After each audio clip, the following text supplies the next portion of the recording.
بسم اللہ الرحمن الرحیم رب زدنی علما۔ تمام عرب مورخین اس بات پر متفق ہیں کہ یثرب دراصل نوح علیہ السلام کی نسل میں سے ایک آدمی کا نام تھا۔ اس نے اس شہر کی بنیاد رکھی تھی۔ اس کے نام پر شہر کا نام بھی یثرب پڑ گیا۔ سوال یہ ہے کہ شہر بسانے کی ضرورت کیوں پیش آئی؟ ایک روایت کے مطابق طوفان نوح کے بعد سیدنا نوح علیہ السلام کے بیٹے جس علاقے میں ٹھہرے وہ علاقہ آہستہ آہستہ ان کی رہائش کے لیے تنگ ہو گیا۔ تب ان میں سے ایک قبیلہ ابیل اس علاقے میں پہنچا جہاں بعد میں یثرب آباد ہوا۔ اس علاقے کا وافر پانی، اس کے درخت اور وسیع پتھریلے میدان انہیں بہت بھائے۔ یہ میدان اس کی حفاظت کا قدرتی ذریعہ تھے، چنانچہ انہوں نے یہیں رہائش اختیار کر لی۔ یثرب کے ابتدائی باشندے تین بڑے بڑے قبیلے تھے۔ پہلے قبیلے کا نام امالیق تھا۔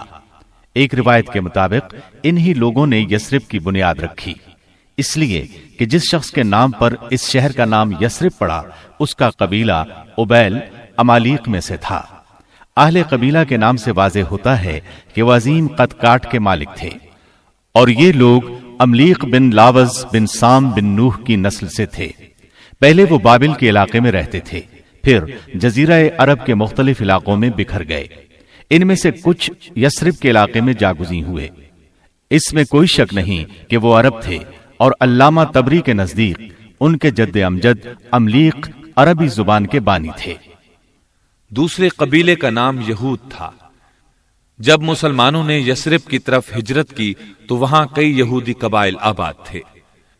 مورخین کا اس بات پر بھی اتفاق ہے کہ یثرب کے اکثر یہودی فلسطین سے ہجرت کر کے آنے والوں کی نسل تھے۔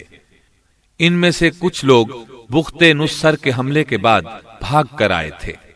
بخت نصر نے یہود کی حکومت پر حملہ کر کے بے شمار یہودی قتل کیے اور بہت سوں کو قید کیا، اور یہ بات ہے 586 قبل مسیح کی۔ پھر 70 عیسوی اور 132 عیسوی میں رومیوں نے انہیں تشدد کا نشانہ بنایا تو باقی لوگ بھی فلسطین سے ہجرت کر گئے۔ ان میں سے کچھ لوگ یثرب میں فروکش ہوئے۔ یثرب کے علاقے میں پہنچنے والے ابتدائی قبائل بنو قریظہ، بنو نذیر اور بنو یہدل تھے۔ ان کے بعد اور قبائل بھی آتے گئے۔ تیسرے نمبر پر جو قبیلے آئے وہ اوس اور خزرج تھے۔ یہ دو قحطانی قبیلے تھے جو سد معارب کی تباہی کے بعد یمن سے ہجرت کر کے یثرب پہنچے تھے۔ ان قبیلوں کی رہائش سے یثرب کی تاریخ پر بہت گہرا اثر مرتب ہوا۔ مستند قول کے مطابق یہ دونوں قبیلے 3 صدی عیسوی میں یثرب پہنچے۔